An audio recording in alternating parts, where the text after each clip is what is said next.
বুধবার সকালে মেমারি ২ নম্বর ব্লকের সাতগেছিয়া বিধায়ক কার্যালয়ে মন্তেশ্বরের বিধায়ক তথা রাজ্যের গ্রন্থাগার মন্ত্রী সিদ্দিকুল্লাহ চৌধুরী আজ ব্লকের নেতৃত্বদের নিয়ে বৈঠক সারলেন। এদিন বৈঠক শেষে সাংবাদিকদের মুখোমুখি হয়ে তিনি বলেন, বিজেপি শাসিত রাজ্যে বাঙালি পরিযায়ী শ্রমিকদের উপর অত্যাচারের প্রতিবাদে মেমারি ২ নম্বর ব্লকের ৭টি অঞ্চলে প্রতিবাদ সভা আয়োজিত হবে। এছাড়াও পাশাপাশি আসন্ন দুর্গাপুজো উপলক্ষে প্রত্যেকটি অঞ্চলের জন্য পুজোর জন্য মুখ্যমন্ত্রী মমতা ব্যানার্জি যে নতুন পোশাক দিয়েছেন সেই নতুন বস্ত্রগুলি বিতরণ করা হবে। মন্তেশ্বরের বিধায়ক তথা রাজ্যের গ্রন্থাগার মন্ত্রী সিদ্দিকুল্লাহ চৌধুরী কি জানালেন তা আমরা শুনব।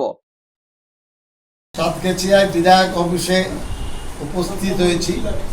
প্রথম আলোচ্য বিষয় বাংলা ভাষার উপরে, বাঙালিদের উপরে, বাংলার সংস্কৃতির উপরে বিজেপি যেভাবে মিথ্যার আশ্রয় নিয়েছে, যেভাবে বাঙালিদেরকে অপদস্থ, হেনস্থ, মারধর এবং বাংলাদেশে পুশব্যাক করাচ্ছে। অনেক বাঙালি পরিবারকে মেরে বাংলায় পাঠিয়ে দিয়েছে। এই পরিযায়ী শ্রমিকদের জন্য, বাংলা ভাষার সংস্কৃতিকে রক্ষা করার জন্য আর মুখ্যমন্ত্রী আওয়াজ তুলেছেন যে বাংলার অপমান, বাঙালিদের অপমান আমি কোনোদিন মানব না। এই অবস্থানকে সামনে রেখে আমরা চাইছি, এখানে মেমারি 2-তে 7টি অঞ্চল আছে, যেমন বোহার 1, বোহার 2, সাতগেছিয়া 1, তারপরে বিজুর 1, বিজুর 2, বড় পলাশন 1, বড় পলাশন 2। এরা আগামী 14 তারিখ আর 15 তারিখে এই বিষয় নিয়ে প্রত্যেকটি অঞ্চলে সভা করবে এবং আমি চেষ্টা করব সেই সভায় সামিল হতে। আর তাছাড়া সেখানে অধ্যাপক আছেন, অনেক বাঙালি সাহিত্যবিদ আছেন, সমাজের বিশিষ্ট গুণীরা আছেন। এই বাংলা ভাষার উপরে, বাংলা নির্যাতনের বিরুদ্ধে, বিজেপির বিরুদ্ধে তারা বক্তব্য রাখবেন, এই নির্দেশ আমি দিয়েছি। দ্বিতীয় হলো যে এই দুর্গাপুজোর যে উৎসব, মুখ্যমন্ত্রী পোশাক দিয়েছে, আজকে আমরা অঞ্চল ভিত্তিক সেটা বিতরণ করব এবং 3টি সেন্টার করছি। একটি হলো ওই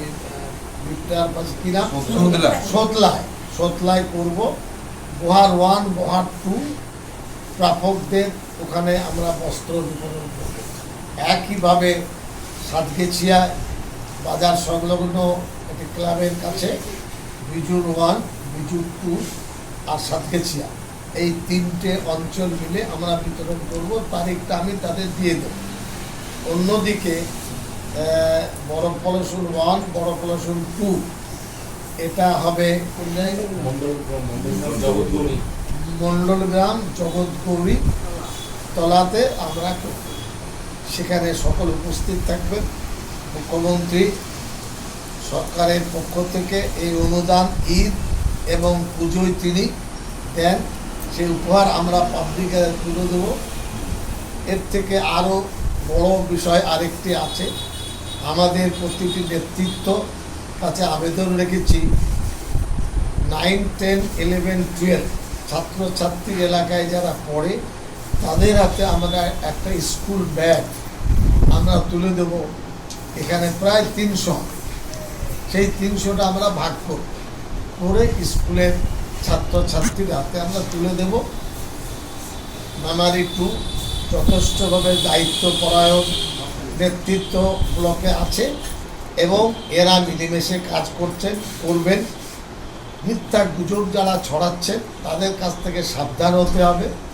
দলীয় নেতৃত্ব দায়িত্ব নিয়েছে, অভিষেকের অফিস, এখানে কমিটি গঠনের ব্যাপারে তারাই ঠিক করবেন, কমিটি থেকে থাকবে না থাকবে সেটা আমি আমার মুখে বলা স্বভাব হবে না। সর্বোচ্চ নেতৃত্ব আছে, তাদের দায়িত্ব তারা ঠিক করবে। তবে কাজের লোক যারা আছে তারা থাকবেন। আমরা পুরো খবরে বিশ্বাসী নই এবং সুশৃঙ্খলভাবে সম্মিলিতভাবে সাম্প্রদায়িক সম্প্রীতি রক্ষা করে একসাথে যেমন চলছি সেইভাবে চলব। এখানে উপস্থিত আছে ডান দিক থেকে আজমলি আছে, মৌসুমি আছে, আরিফুল আছে, রেখা পাত্র আছে,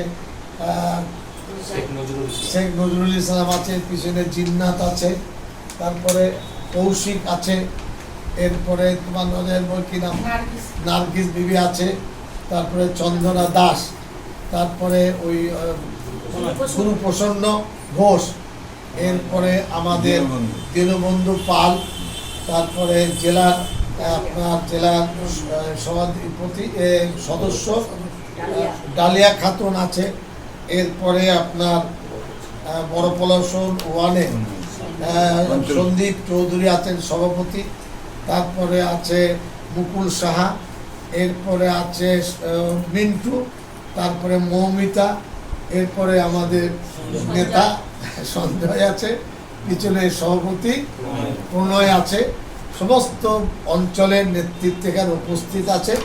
আমরা যে কোনো কাজ করি পরামর্শ করে করি।